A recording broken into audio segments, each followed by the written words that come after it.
कुर्सी पे बैठने वालों को जमीन की अहमियत याद रहे। सच दिखाते हैं हम।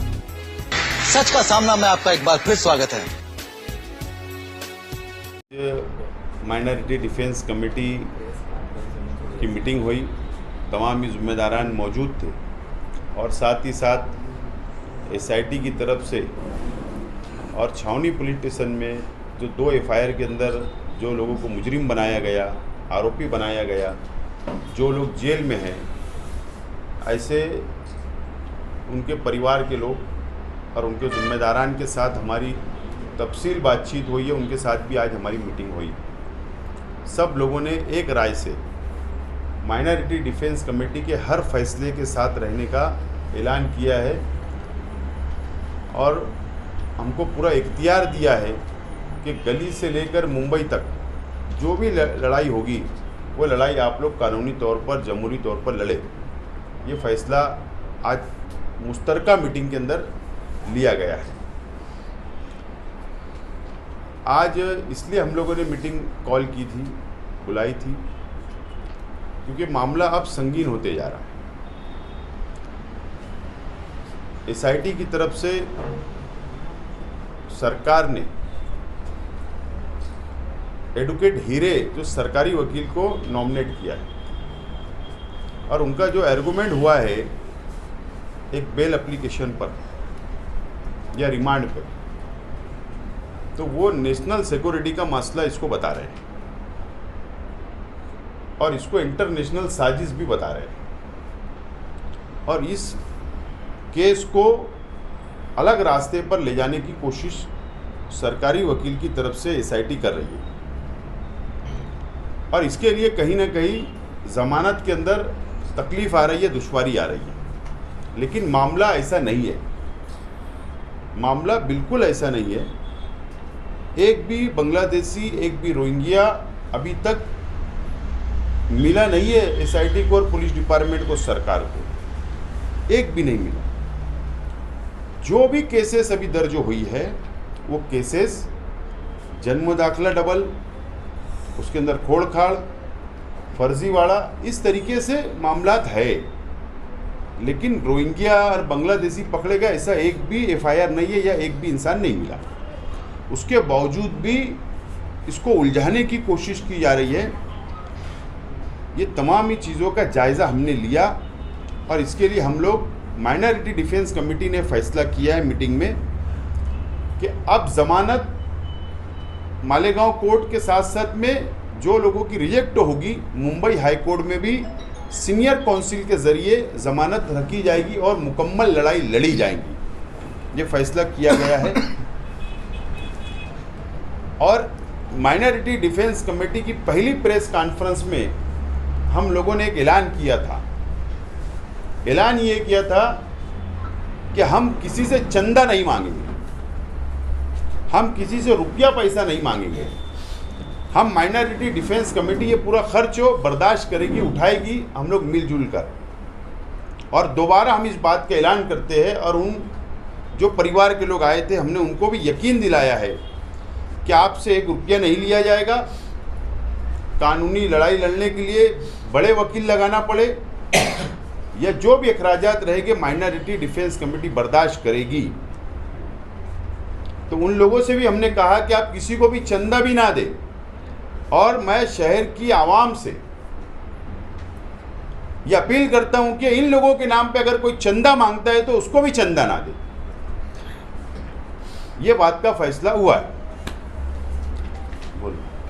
माइनॉरिटी डिफेंस कमेटी 2 ख्वातीन की बेल हमारे वकला रखे थे, उन 2 ख्वातीन की बेल रिजेक्ट हो गई। ऑर्डर कल पीर के दिन मिलने वाला है, इसलिए आज हमने जो लोग भी बंद हैं उन सबको बुलाकर एक मीटिंग किए और ये तय किया कि अब तमाम ही लोगों की बेल सेशन कोर्ट में रख दी जाएंगी, वो सीआर नंबर 40 के हों या सीआर नंबर 51 के हो। तकरीबन 30 लोगों पर एफआईआर दर्ज हो चुकी, जिसमें कुछ लोग ऐसे भी हैं जो दोनों एफआईआर में हैं। तो सेशन कोर्ट में हमारी पूरी कोशिश होंगी। हमारे एडवोकेट अजीम खान हैं, एडवोकेट आरिफ वकील है, एडवोकेट तौसीफ़ हैं, एडवोकेट हिदायत वकील हैं, कि हम कोशिश कर रहे हैं कि यहाँ बेल हो जाए। हालात आप सबके सामने हैं, इसीलिए सबको बुलाया गया कि अगर यहाँ नहीं हो तो हम फ़ौरन रमज़ान में ही हाई कोर्ट में बेल एप्लीकेशन दाखिल कर सकें, क्योंकि आने वाला वक्त अभी गर्मी की तातील का भी शुरू हो जाएगा, वो भी हमको देखना है। और कोशिश कर रहे हैं कि 2 सीनियर काउंसिल हाई कोर्ट में खड़ा करें और जितनी जल्द से जल्द हो सके वो बेल लें। दूसरी एक बात ये है कि हमारा एक PIL दाखिल है और कल जो एक फ़ैसला आया कि 2900 कुछ अरीजे जो नायब तहसीलदार ने जिनके आदेश दिए थे वो आदेश रद्द करके हेल्थ ऑफिसर जो कॉरपोरेशन की है और कॉरपोरेशन उसको दिया गया है कि वो बर्थ सर्टिफिकेट रद्द कर दे। उसमें जो वजह उन्होंने लिखी है कि नायब तहसीलदार को जो पावर दिया गया था वो उसका अधिकार नहीं था, वो पावर डेलीगेट किया जो दिया गया, तो नायब तहसीलदार के आदेश जितने भी दिए गए 2900 के ऊपर वो सारे आदेश रद्द कर दिए जाए। हमारा जो PIL हाई कोर्ट में फ़ाइल है उसी में अभी आसिफ भाई की जो हमारे वकील है एडवोकेट महेंद्र, उनसे बातचीत हुई है, तो हम उसी में एक एफिडेविट करके अटैच कर देंगे कि ये जो गलती है ये गलती डिपार्टमेंट की है। और कानून एक ऐसा होता है कि कानून एक चीज़ है और एक आदमी का सोचने का भी एक अपना एक ढंग है कि अगर किसी को पावर डेलीगेट किया गया और उसने अरीजेदार को मतलब नहीं है कि कलेक्टर के पास उसका अधिकार है कि तहसीलदार के पास है कि नायब तहसीलदार, उसने अगर अरीजा दिया और उसके डॉक्यूमेंट बराबर है तो तुम्हारे डिपार्टमेंट का इंटरनल मामला है कि वो अधिकार था कि नहीं था, उसका दाखिला रद्द करना ये बात मुनासिब नहीं है।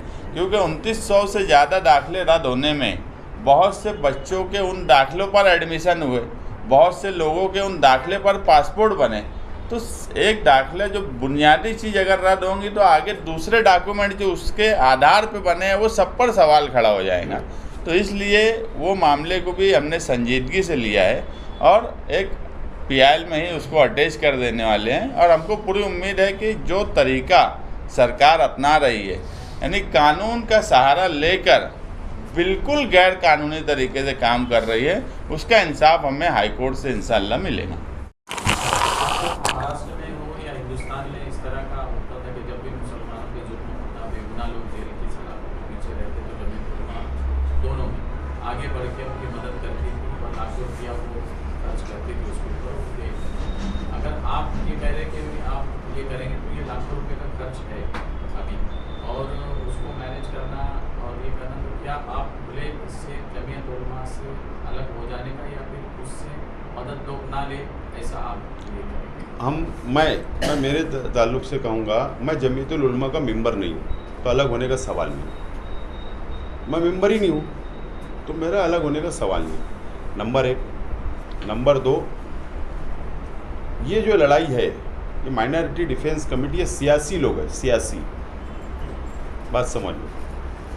और हम लोगों को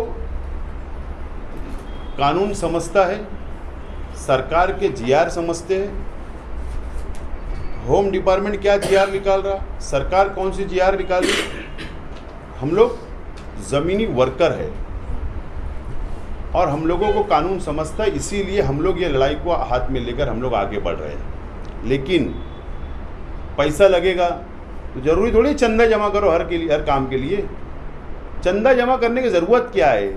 हमारे जैसे लोग साहिब हैसियत लोग हैं, हम अंधेरे के अंदर क्या मिला देंगे, क्या कर लेंगे, कौम के लिए लड़ने के लिए हमको आदत है और हम लोग लड़ने वाले हैं उसके अंदर। इसके अंदर कौन क्या कर रहा है हमको उससे कोई लेना देना नहीं। एक जुमले में ये कहा जाए कि माइनॉरिटी डिफेंस कमेटी बगैर चंदा किए ये लड़ाई लड़ेगी, बिल्कुल बिल्कुल सवाल ही नहीं पैदा। यानी ये वाजे थोड़ा वाजे बोल दिए ना हम लोग, सब जितने मेंबर आना सबको कंट्रीब्यूट रहेंगे उसमें। एक सवाल और ये था कि जैसे माइनॉरिटी डिफेंस कमेटी को कई महाज पे लड़ना पड़ रहा है, नया दाखिला बनाने के लिए लड़ना पड़ रहा है, जो दाखिले रद्द हो गए उसके लिए लड़ना पड़ रहा है, जिनकी ज़मानत नहीं हो रही उसके लिए लड़ना पड़ रहा है। अभी एक मामला वक्फ का भी है, 13 मार्च को जंतर मंतर पर मुल्क भर की मिली तंजीमें धरना दे रही है, तो मालेगांव से इसको जोड़कर क्या आवाज़ कुछ ऐसा प्रोग्राम है आपका या कुछ हिमायत जैसे? या पीछे जब रिपोर्ट पेश हुई तो उस वक्त हमने जितनी सेकुलर पार्टियां थी मुल्क की सबको हमने मेल किया था और प्रेस में ही बोला कि जो आज एनडीए के साथ है मगर सेकुलर है, उनको भी हमने बोला है कि वो वक्फ बोर्ड के सवाल पर वक्फ बोर्ड के साथ में रहें, वक्फ बोर्ड के खिलाफ कोई फैसला ना करें। अभी अगर कोई तंजीम धरना देने वाली है, अगर वो हमको बोलेंगी, वक्फ बोर्ड का सवाल और ये जो मामला मालेगांव में चल रहा है, ये दो सवाल माइनॉरिटी डिफेंस कमेटी लेकर चल रही है। अगर हमको बोला जाएगा या हमको ऐसा लगेगा कि सियासी ताकत के साथ कोई काम हो रहा है तो हम जरूर उसमें शिरकत करेंगे। डिफेंस कमेटी रोज अव्वल से सरगर्म है। एडवोकेट यूसुफ खालिद के मामले में क्या सरगर्मी थी आपको? बोलो वकील साहब। एडवोकेट खालिद यूसुफ की ज़मानत anticipatory bail Malegaon session court में रिजेक्ट हो गई थी। उसके बाद हमने उसको मुंबई हाईकोर्ट में चैलेंज किया है और कल पड़ोस पीर के दिन जो है उनका मैटर जो है मुंबई हाईकोर्ट में जस्टिस राजेश पाटिल की कोर्ट में सीरियल नंबर 24 पर है और हमें इंशाल्लाह उम्मीद है कि कल कोई मुस्बित नतीजा जो है हमें मिलेगा। मेरी जानकारी के मुताबिक ऐसा है कि उनके फरार होने से या हाईकोर्ट भागने से एटीएस और ज़्यादा सख्ती करने वाली है। एटीएस तो अभी आई नहीं है इसमें, और किसी के फरार होने से कोई केस उस पर असर, वो उसके मामले तक ही रहता, कोई दूसरे पर। आप हाईकोर्ट जाने की तैयारी कर चुके हैं, चले गए, अब जमीयत भी उसकी हाईकोर्ट जाने की तैयारी कर रही है। एक ही केस में अगर दो PIL फाइल होता है तो क्या इससे जिन लोगों को क्या परेशानी है उनको राहत मिलेगी या उनके ऊपर और ज़्यादा तकलीफ? हमारी PIL दाखिल हो चुकी है, 2 महीने से ऊपर हो गया SIT बैठे, हमने किसी का हाथ नहीं पकड़ा, किसी का कुर्ता नहीं पकड़ा, कोई जब जाना चाहे जाए, मगर सिर्फ छछन करने वाले लोग छछन ना करे तो बेहतर है। एक दूसरा सवाल है कि आप सियासी तौर पर इसको कर रहे हैं। आपने कहा कि यहाँ जो लोग बैठे वो सियासी है और हम सब सियासी लोग हैं इसलिए सब काम कुछ कर रहे हैं। शहर में और भी दूसरे सियासी लोग हैं जो शहर के आज के MLA वो जमीयत के नाम पर काम के लिए आगे आ रहे हैं लेकिन बतौर सियासी तौर पर आगे नहीं आ रहे, इसको कैसे? वही तो आवाम से, अब आप लोग उनसे पूछो।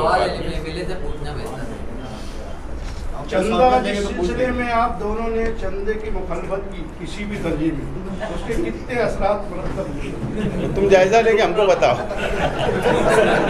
अभी आपने कहा कि यहाँ पे हम आप सब लोग सियासी हैं। जमीयत उलमा की परसों के दिन मीटिंग हुई, उस मीटिंग के अंदर आप दोनों पे पर्सनली जो है बहुत ज़्यादा टीका की गई और ज़्यादा ऐसे लफ्ज़ों का इस्तेमाल किया गया जो नहीं करना चाहिए थोड़ी, और ये सब ऐसे लफ्ज़ों का, उसका आप किस तरह से जवाब देंगे?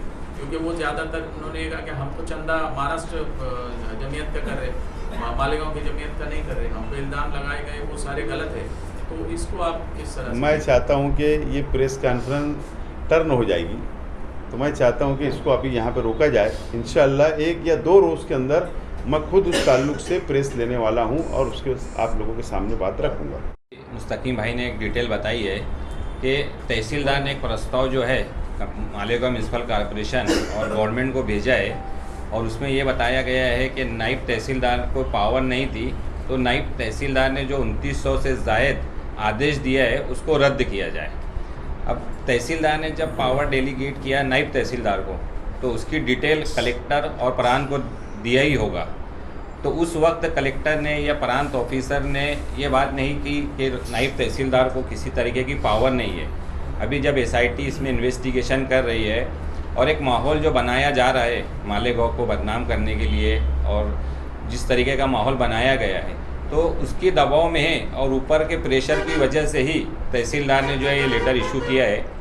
तो इंशाल्लाह हमने जो एक PIL दाखिल किया है उसमें हम लोग जो है एफिडेविट फाइल करके ये मामला भी हाईकोर्ट में रखेंगे कि जब इन्वेस्टिगेशन SIT की चल रही है और जो दाखिला 2900 से ज़ायद लोगों को मिला है वो गलती जो है वो तहसील ऑफिसर, प्रांत और कलेक्टर की है, इसकी वजह से आम लोगों को तकलीफ़ ना हो इसके लिए जो आदेश रद्द करने की बात की जा रही है उसको कैंसिल किया जाए।